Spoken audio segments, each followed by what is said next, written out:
वज़ीर तवानाई सिंध सैयद नासिर हुसैन शाह की ज़ेर सदारत महकमा तवानाई का इजलास मुनक्किद हुआ।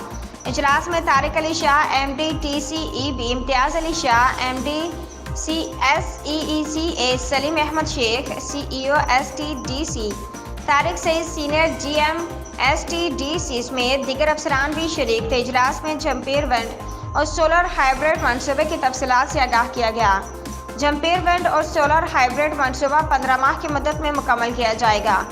इस मनसूबे से सिंध की सनतों को सस्ती बिजली फराहम की जाएगी। इस मनसूबे में 36 विंड टर्बाइन लगाई जाएगी। हर टर्बाइन से 7 मेगावाट बिजली पैदा होगी।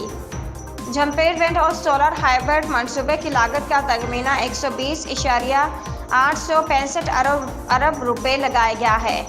इस मनसूबे से पैदा होने वाली बिजली की लागत 18.45 रुपये आएगी।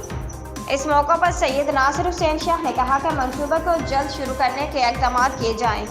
इसी हफ्ते वज़ीर आला सिंध से मुलाकात करके इस मनसूबे की तफसीलात पेश करेंगे। वज़ीर तवानाई सिंध का मज़ीद कहना था कि इस मनसूबे की अफादियत से इंडस्ट्री को सस्ती बिजली की फरहमी से इस्तिफ़ादा हासिल होगा। बिलावल भुट्टो ज़रदारी के विजन के मुताबिक सस्ती बिजली की फरहमी पर अमल पैरा हैं। चेयरमैन बिलावल भुट्टो ज़रदारी के मंशूर को पूरा करने के लिए दिन रात कोशां हैं।